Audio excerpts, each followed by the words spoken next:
우리가 계속해서 전도서 말씀을 묵상하고 있습니다. 전도서에는 계속해서 반복되는 단어가 있지요. 바로 헛되다라는 단어입니다. 우리가 지난주에 묵상한 말씀에서도 지식도 헛되고, 그리고 즐거움도 헛되고, 재물도 헛되고, 계속해서 모든 것이 헛되다, 헛되다라고 반복하고 있습니다. 이 헛되다라는 단어는요, 1차원적으로 의미가 없다, meaningless라는 의미가 있지요. 하지만 여러분, 이 헛되다라는 말의 진정한 의미는요, 그것에 집착하지 말라라는 것입니다. 지식에 집착하지 말고, 돈에 집착하지 말고, 명예에 집착하지 말고, 즐거움에 집착하지 말아라, 이런 뜻입니다. 솔로몬은 이 모든 것을 다 해봤던 사람이죠. 다 가져봤던 사람입니다. 그 사람이 이렇게 얘기하는 거예요. 그 모든 것이 의미가 없으니 집착하지 마십시오. 그런데 여러분, 인간은 왜 이런 것에 집착하게 될까요? 이 집착은요, 결핍에서부터 오는 경우가 많습니다. 내 안에 어떤 걸로 결핍되어져 있을 때 우리는 그것을, 그 공허함을 채우기 위해서 내가 생각하기에 나에게 만족이 될 만한 것으로 열심히 채우기 시작합니다. 이런 집착이 이상한 방향으로 흐르는 경우도 있지요. 어떤 사람은 신발을 모읍니다. 제가 아는 청년들 중에요, 신발이 집에 막 그냥 방 안에 가득히 쌓여있는 그 친구가 있어요. 그래서 이거 도대체 언제 다 신냐? 그러니까, 목사님 이거 재테크예요. 그러는 거예요. 아마 이런 게 조금 더 발전하면은 가방 모으시는 분들, 혹시 이 자리에 있으신지 모르겠어요. 가방 모으시는 분들. 어찌 보면 그 필요를 넘어서, 그리고 또 취미를 넘어서 이것이 집착이 되는 경우가 있지요. 여러분, 이런 집착은요, 인간관계에서도 나타납니다. 제가 결혼 상담을 하면서 결혼을 앞둔 그 커플들 상담을 많이 했었는데요. 이런 커플이 있는 거예요. 이 남자친구가 혹은 여자친구가 어디에 있는지 1시간마다 알아야 되는, 지금 어디야?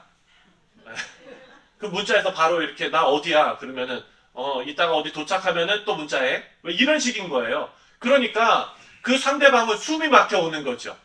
그래서 좀 안 그랬으면 좋겠다. 이 상담을 하는데 같이 얘기를 해 가면서요, 여러분, 깊이 들어가 보면은 그것은 집착에서 오는 건데, 그 집착은 결핍에서 오는 거예요. 내가 사랑으로 충만하게 채워지지 않으면은 그것을 계속해서 사랑을 확인받고 싶은 거죠. 사랑하는 성도님들, 우리 그 아내분들이 또 남편분들이 자기 나 사랑해 계속해서 귀찮게 물어보시는 분들은 여러분 이유가 있는 거예요. 그렇죠? 사랑으로 가득 채워주셔야 됩니다. 분명히 건강하고 건전한 관계는요, 여러분, 적당한 거리가 있어도 안정감이 있는 그런 관계겠지요. 아이가, 조그만 아이가요, 요만한 사탕을 쥐고서 안 줄 때, 사탕 내놔! 그러면은 여러분 어떻게 그 사탕을 뺏으십니까? 손가락 하나하나를 그냥 힘으로, 그냥 이렇게 해가지고 하나 뺏어내십니까? 아니죠. 더 큰 사탕을 앞에 갖다 주면은 그냥 덥석 내려놓고 잡잖아요. 그렇죠? 마찬가지입니다. 더 크고 더 좋은 것을 그 아이에게 주면은 자기가 가지고 있는 그 집착을 쉽게 내려놓는 것처럼 우리 안에도 마찬가지예요. 집착으로 우리가 움켜쥐고 있는 것을, 이 공허함을 어떻게 해소해야 합니까? 성령 충만으로 우리는 해소해야 하는 것입니다. 전도서는 우리에게 그것을 알려주고 있어요. 우리에게 헛된 것이 무엇인지를 깨닫게 해주고, 동시에 더 가치 있는 것이 무엇인지를 알려주려는 목적이 바로 전도서에 있습니다. 오늘은 우리가 전도서 4장을 묵상하게 되는데요. 오늘 본문 전도서 4장에 보면 학대받는 자에게 진정한 위로자가 없다라는 것을 말씀하고 있습니다. 인간은요, 여러분, 어떤 인생도 쉬운 인생이 없습니다. 사람은 이 땅에 태어나서 험난한 인생을 다 살아가게 되어져 있습니다. 우리가 2부 예배 드리기 전에 그 패밀리 월십을 드리는데요. 그 패밀리 월십에 보면은 조그만 애들도 다 나와가지고 이렇게 앉아 있어요. 여러분, 그렇게 작은 아이들, 여러분 스타레스가 누군지 아시죠? 네, 그 조그만 그 아이가 요 맨 앞에 앉아가지고 예배 드리거든요. 그 아이라고 고민이 없을까요? 그 아이는 인생이 쉬울까요? 그렇지 않을걸요. 위로 그냥 오빠들이 2명이 있는데요. 네, 그 틈바구니에서 살아남기 위해서 얼마나 힘들겠습니까? 그렇죠? 그 아이들도 인생을 힘들게 살아요. 근데 여기 지금 2부 예배 참석하신 여러분들도 그 긴 인생을 살아오시면서 인생이 순항만 했습니까, 여러분? 네, 풍랑도 한 번씩 만나지 않습니까? 어려운 일 겪지 않습니까? 하나님 없이 사랑과 헌신의 대상 없이 혼자 외롭게 살아가는 것 자체가 인생은 그 자체로 고통인 것입니다. 그래서 오늘 본문 1절을 보면은요, 솔로몬은 자기가 다스리는 그 세상을 바라봤을 때 이 세상에 학대밖에 없더라 라는 것을 말하고 있습니다. 1절을 우리 다 같이 함께 읽겠습니다. 시작. 내가 다시 해 아래에서 행하는 모든 학대를 살펴보았도다. 보라, 학대받는 자들의 눈물이로다. 그들에게 위로자가 없도다. 그들을 학대하는 자들의 손에는 권세가 있으나 그들에게는 위로자가 없도다. 아멘.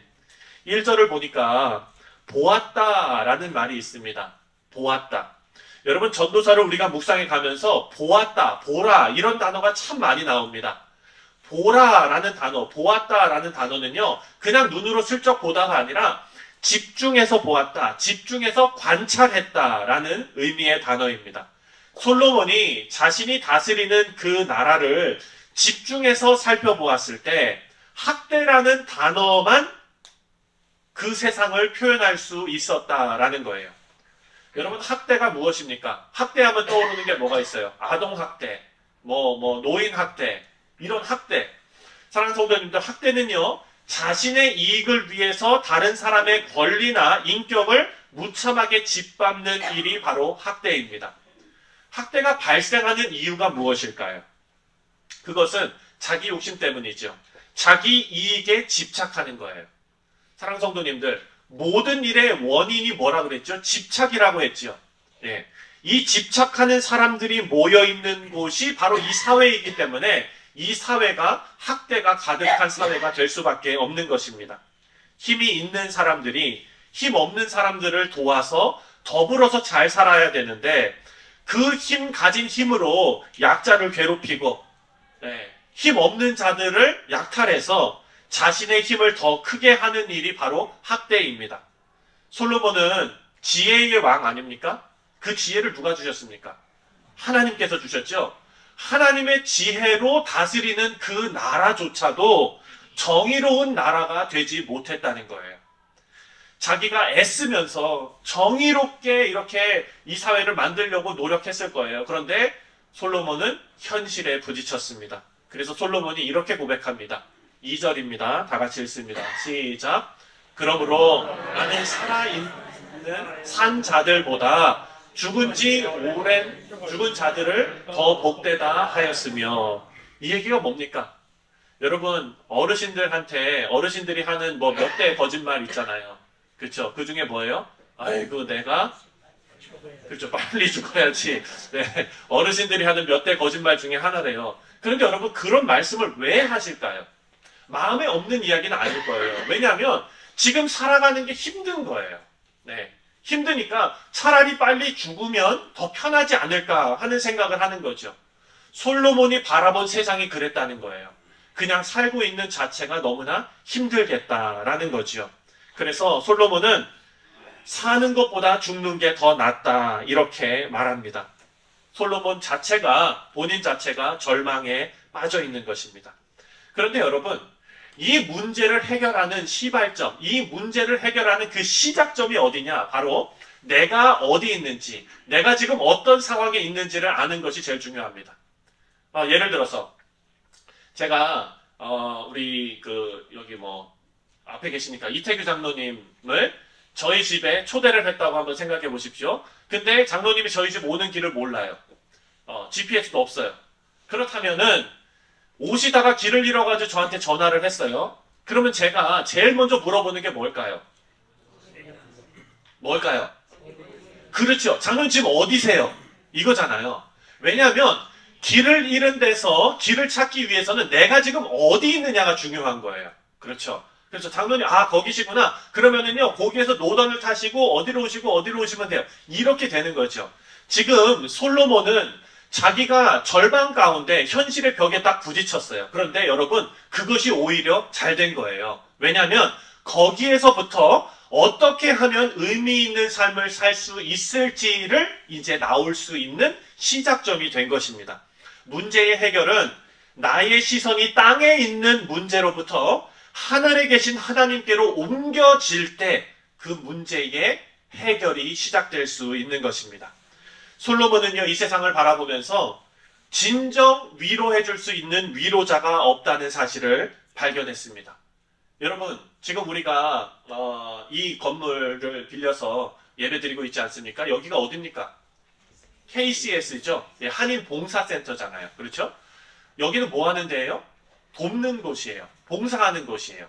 오늘날 이 나라에도요, 가난하고 힘없고 그리고 어려운 사람들을 위해서 국가가 사회보장제도를 통해서 돕고 있습니다. 그렇다고 여러분, 국가가 모든 사람의 어려움을 다 도울 수 있습니까? 그렇지 않아요. 오늘날에도요, 여전히 모든 일에 있어서 가장 큰 피해를 입는 사람들은 바로 가난한 사람들이고 힘없는 사람들입니다. 그리고 그들의 고통을 누구도 완전히 해결할 수 없다는 것이 이 문제가 계속되는 이유이기도 합니다. 그런데 여러분, 솔로몬이 죽는 게 낫지 이렇게 푸념은 했지만 죽음이 여러분 모든 것을 해결해 줍니까? 그렇지 않습니다. 솔로몬이 인생의 허무함을 통해서 우리에게 말해주는 그 메시지는 뭐냐? 여러분, 차라리 죽는 게 낫습니다. 이것이 아니에요. 태어나지 않는 게 낫습니다. 이것이 아니에요. 솔로몬이 우리에게 얘기해주는 얘기는 뭐냐면요, 지금 여러분 살아 숨쉬고 계시죠. 그 살아 숨쉰다는 의미는 하나님께서 여러분에게 생명을 부여하셨다라는 의미입니다. 사람이 절망적인 상황에 처해 있으면요, 삶을 포기하고 싶어지지요. 그때마다 우리는 생각해야 됩니다. 내가 지금 숨 쉬고 있잖아. 내가 숨을 쉬고 있다는 것은 하나님께서 나에게 지금 생명을 허락하고 계신다는 의미예요. 그래서 여러분, 거기에서부터 우리는 이 허물을 극복할 수 있는 방법을 찾게 되는 것입니다. 가룟 유다는 어떻게 살았습니까? 예수님을 팔아 넘겼지요. 어떻게 생각하면 가룟 유다도 불쌍한 사람이에요. 인간의 연약함 때문에 죄에 빠져서 예수님을 은받고 팔아 넘겼습니다. 그렇게 해서 어떻게 살았어요? 그렇죠. 스스로 목숨을 끊었어요. 그 자기가 받은 그 돈을 써보지도 못하고 죄책감에 성전에다 집어 던지고 가서 자살을 했어요. 사랑하는 성도님들, 죽음은요, 그 문제를 절대 해결하지 못합니다. 하지만 이와 반대의 삶을 살았던 사람이 있어요. 누구냐면 바로 사도 바울입니다. 사도 바울은 어떤 사람이었죠? 사울이었을 때, 계명하기 전에 사울이었을 때 예수 믿는 사람들을 끝까지 쫓아가서 잡아 죽였던 사람이었죠. 그런데 이 사도 바울이 예수님을 만나고 나서 자신의 잘못이 깨달아졌습니다. 죄책감에 스스로 목숨을 끊었습니까? 아니에요. 예수님을 통해서 새로운 사람이 되자마자 이 사람은 더 열심히 살았어요. 위대한 사도가 되었습니다. 바울이 예수님을 만난 것이 참 드라마틱하죠. 사도 바울이 다메섹으로 예수 믿는 사람들 잡으러 가는 길이었습니다. 그런데 갑자기 강한 빛이 그 가운데 나타납니다. 그리고 앞을 볼 수가 없게 되었어요. 그리고 이 사도 바울은 두려움에 떨게 되지요. 그 자리에서 누구를 만납니까? 예수님을 만납니다. 왜 나를 핍박하느냐? 내가 예수니라.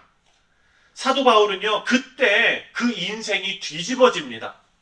자기가 지금은 육신의 눈이 어두워져서 앞을 못 보지만, 내가 눈을 멀쩡히 뜨고 있었을 때도 내 영의 눈이 멀어 있었구나 라는 것을 알게 되는 거예요. 그것을 언제 깨달았습니까? 자신의 육신의 눈이 어두워졌을 때 깨닫게 되었습니다. 그리고 예수님을 만나고 나서 예수님께서 사도 바울의 영의 눈을 뜨게 하시고, 그리고 육신의 눈도 고쳐주셨지요. 이제는 사도 바울은요, 이전에 보지 못했던 것들을 보게 되었습니다. 이전에 자신이 옳게 여겼던 것들, 하나님을 위해서 한다고 했던 그 열심들이 다 잘못된 것이었다는 것도 깨닫게 되었습니다. 오늘 본문 1절에 보면은요, 보다라는 단어가 계속해서 나옵니다. 내가 학대를 살펴보았도다. 그리고 그 다음에 뭐라고 말합니까? 다 같이 시작. 보라, 학대받는 자들의 눈물이로다. 여러분 보라라는 단어는 제가 아까도 말씀드렸죠. 그냥 보는 게 아니라 어떻게 해서 보는 거라고요?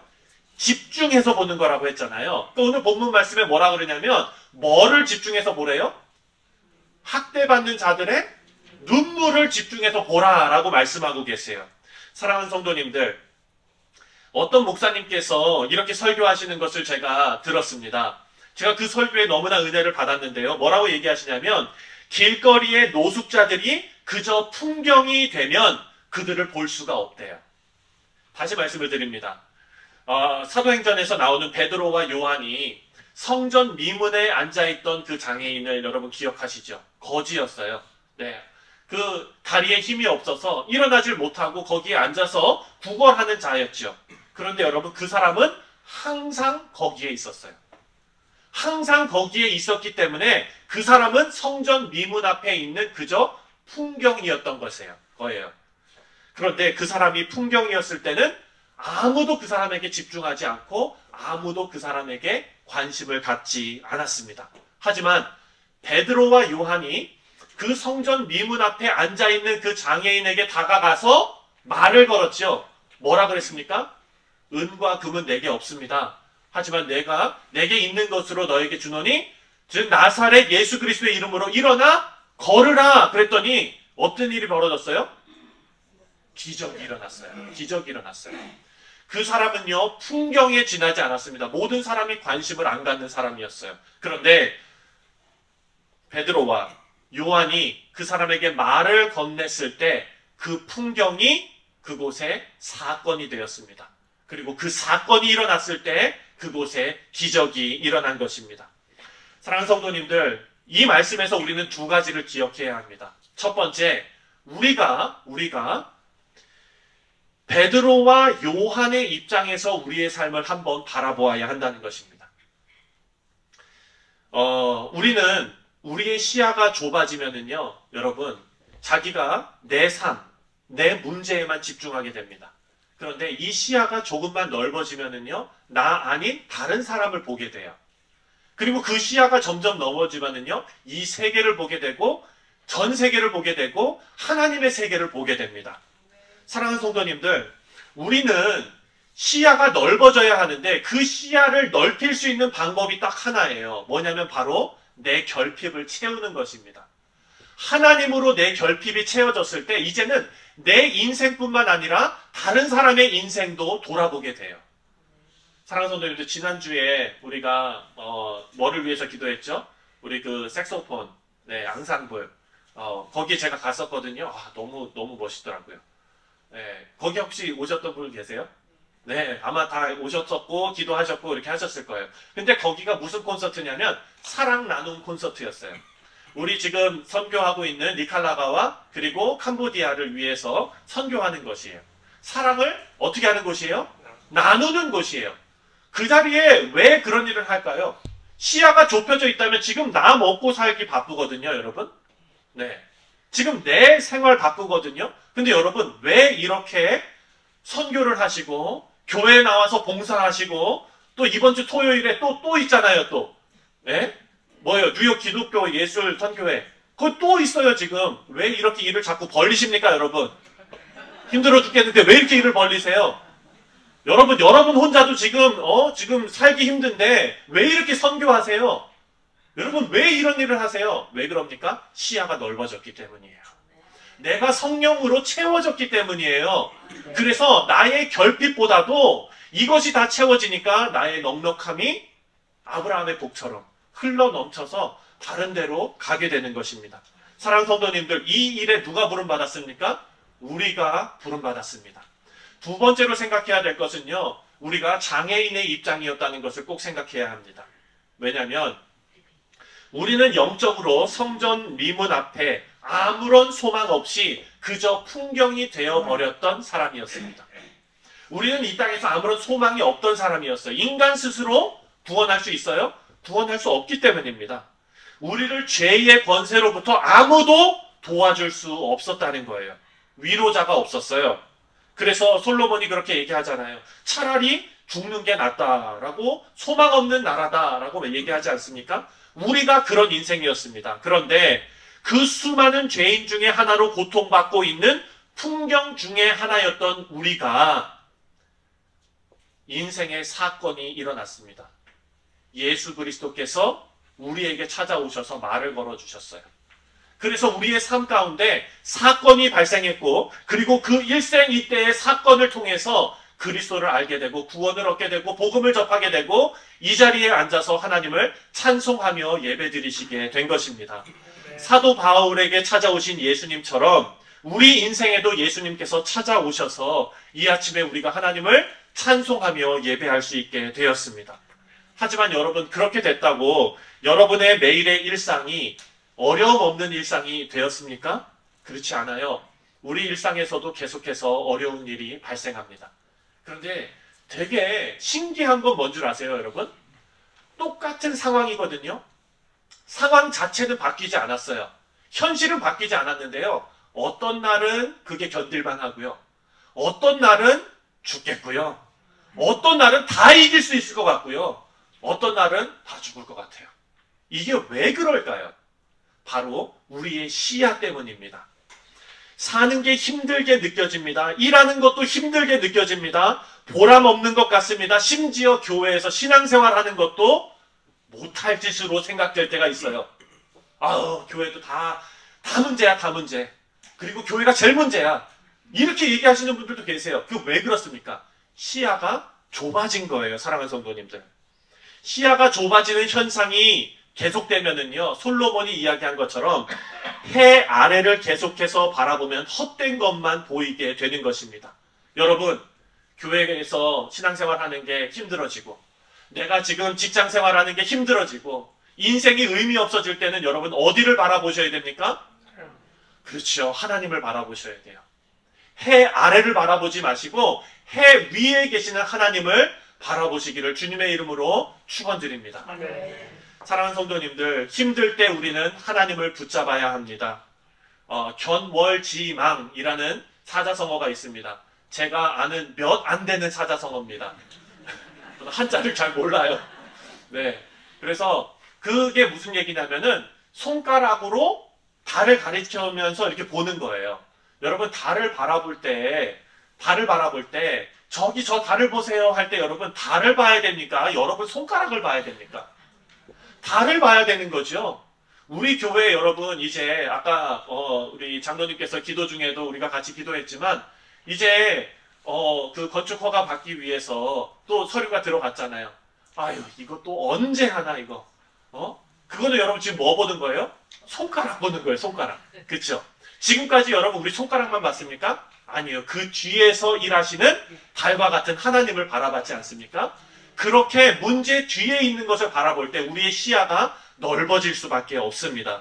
그랬을 때 전능하신 하나님, 긍휼이 많으신 하나님, 그리고 우리의 마음을 새롭게 하시는 하나님, 그 하나님께서 여러분의 삶과 우리의 교회를 붙잡고 인도해 주실 줄 저는 믿습니다. 시야가 좁아지고 또 좁아지면 가룟 유다처럼 죽음이라는 가짜 도피처를 찾게 됩니다. 우리는 힘들 때 눈을 들어 시야를 넓혀 참된 위로자 되시는 하나님을 바라봐야 될 줄 믿습니다. 그리고 여러분, 이것이 바로 복음으로 사는 것입니다. 복음으로 산다는 것이 뭐 다른 거창한 것이 아닙니다. 우리가 살아가는 것이요, 내가 열심히 신앙생활하고 교회 출석 빠지지 않고 헌금생활 열심히 하고 선교도 가고 이렇게 해야 구원을 얻어내는 것이 아닙니다. 여러분, 이것은 반대 개념이에요. 복음으로 산다는 것은 무엇이냐? 내가 구원받았기 때문에 나의 영적인 공허함이 성령으로 다 채워졌기 때문에 이제는 뭐 하고 싶어집니까? 하나님 위해 살고 싶어져요. 얼굴에 기쁨이 자꾸 이렇게 나요. 보톡스 안 맞아도 돼요. 막 이게 막 그냥 주름이 막 펴져요. 그냥. 네, 그냥 기뻐요. 내 에너지가 막 나와요. 사랑하는 성도님들, 이런 삶 사시기를 주님의 이름으로 축원드립니다. 다른 사람들이 여러분 보면은 도대체 어느 교회 다니길래 그래? 그러면 꼭 얘기하셔야 돼요. 어느 교회? 네, 그래요. 성실장로교회 다니면 그렇게 된다고 꼭 얘기하세요. 사랑하는 성도님들, 이제 여러분 오늘 일주일을 새롭게 시작하셨어요. 이제 내일부터 여러분 삶으로 돌아가셔서 가정에서, 일터에서, 여러분 직장에서, 또 학교에서 이 일을 감당해 내실 거예요. 여러분, 여러분의 안에 있는 결핍이 성령 충만으로 다 채워지시고 그 가운데 나타나는 하나님의 놀라운 역사가 여러분의 삶을 통해서 이 세상에 증거되시기를 주님의 이름으로 다시 한번 축원드립니다. 기도하겠습니다.